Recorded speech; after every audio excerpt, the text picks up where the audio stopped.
Halo guys, jumpa lagi di Shikaro Heavy. Kali ini saya akan menyajikan ringkas cerita film hitam putih klasik dari Jepang. Film dengan judul Sanshou The Bayleaf ini merupakan film adaptasi dari sebuah karya sastra novel dengan judul Sanshou Dayu.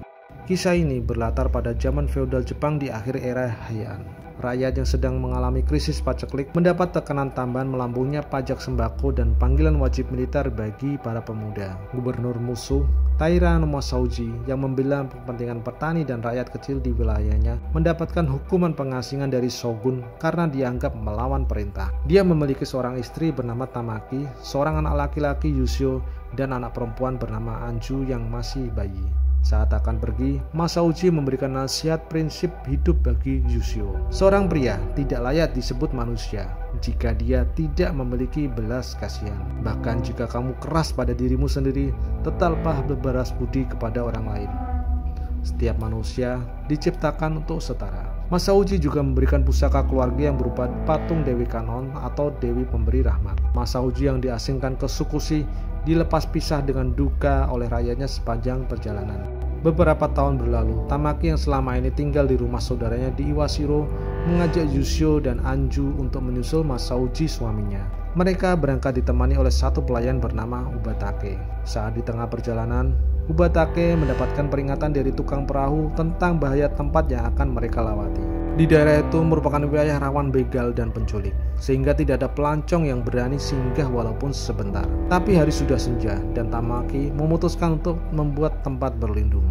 Saat malam mulai larut, tiba-tiba muncul biksu wanita tua yang menawarkan menginap semalam di rumahnya. Tamaki akhirnya menerima tawaran itu walau awalnya dia sungkan. Mengetahui perjalanan yang masih jauh dan berbahaya, biksu itu menawarkan bantuan untuk mencarikan perahu tumpangan bagi Tamaki. Tapi ternyata perahu tumpangan itu adalah para penculiknya sudah bekerja sama dengan si biksu wanita. Tamaki dipisah paksa dengan Yushio dan Anju.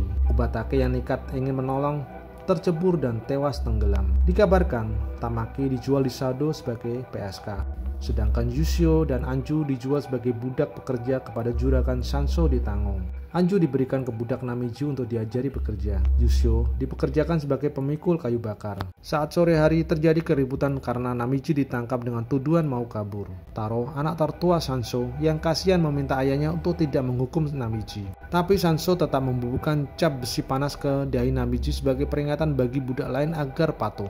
Taro yang gak tega pergi membawa Yushio dan Anju yang dianggap masih terlalu kecil untuk melihat penyiksaan itu. Taro menanyakan mengapa mereka bisa menjadi budak dan siapa nama mereka. Mengetahui bahwa Yushio dan Anju adalah anak mantan pejabat, Taro memberi nama baru untuk keamanan dan menjaga rahasia. Yushio menjadi Muswaka dan Anju menjadi Shinobu.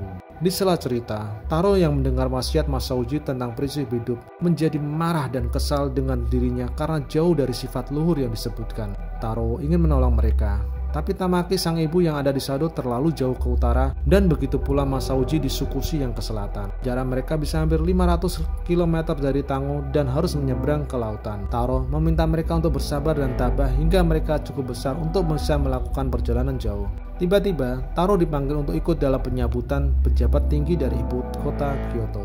Taro semakin geram dengan melihat sikap rakus pejabat saat menerima harta upeti. Tak lama setelah itu, Taro pergi tak kembali lagi.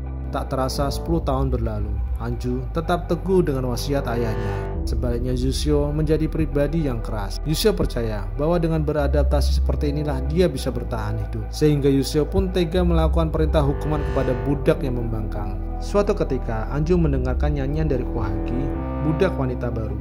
Nyanyian itu menyebut namanya dan Yushio. Kohagi mengatakan bahwa nyanyian itu sedang viral di daerahnya Sado. Anju yang menduga bahwa Tamaki ibunya masih hidup di Sado mencoba meyakinkan Yushio untuk kabur menyusul Tamaki. Tapi Yushio menolak karena mereka nggak tahu jalan, nggak punya bekal uang, dan akan menjadi buronan Sanshou. Suatu ketika Yushio dipanggil untuk membuang Namiji yang sedang sakit parah di hutan. Anju ikut menemani.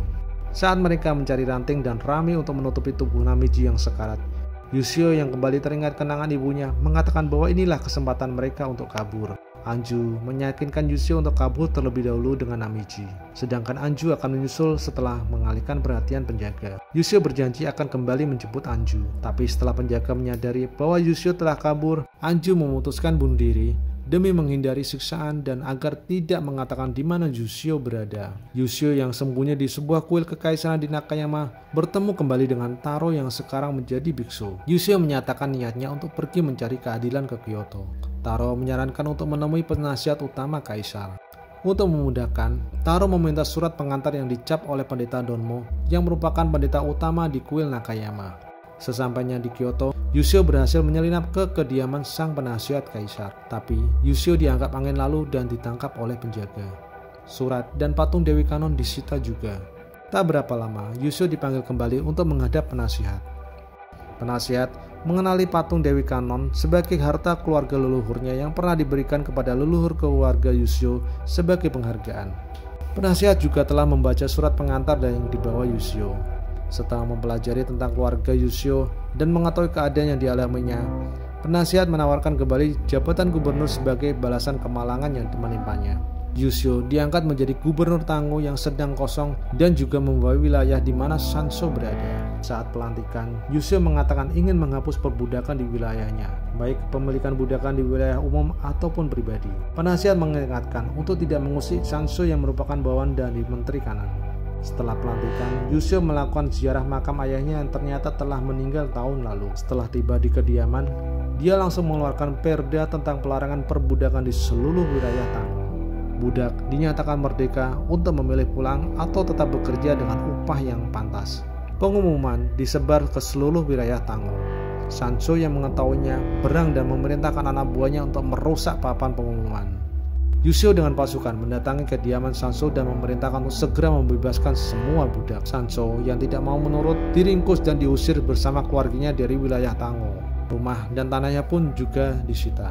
Setelahnya itu, Yuzio mencari Anju di antara para budak dan mendapati kenyataan bahwa Anju telah bunuh diri demi menutupi jejak pelariannya. Mengetahui hal ini, Yuzio yang merasa tujuannya telah tercapai mengirimkan surat pengunduran diri ke kaisar sebagai gubernur dan pergi menuju Sado. Di Sado, Yuzio berusaha mencari Tamaki yang sekarang dikenal sebagai nama Nakagimi.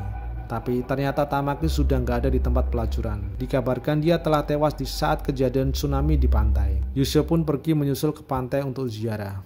Tapi sayup-sayup dia mendengar suara nyanyian yang pernah dinyanyikan Anju kepadanya. Mencari asal suara itu, Yuzio menemukan wanita renta sedang termenung di pantai. Setelah diperhatikan, Yuzio mengenalinya sebagai ibunya. Yuzio mengatakan bahwa dia datang menjemput ibunya. Tapi Tamaki yang telah buta menolaknya karena mengira Yuzio adalah seorang penipu. Sehingga kemudian Yuzio pun memberikan bukti patung Dewi Kanon yang dikenali oleh Tamaki. Yuzio meminta maaf karena lama baru menyusul ibunya dan mengabarkan Anju dan ayahnya telah meninggal terlebih dahulu sebelum sempat bertemu dengan ibunya. Tamaki menerimanya dan bahagia telah bertemu kembali dengan Yuzio. Tamat. Saya Tom dari Shikaru Hefe. Sayonara. Sampai di sini dulu teman-teman. Merdeka!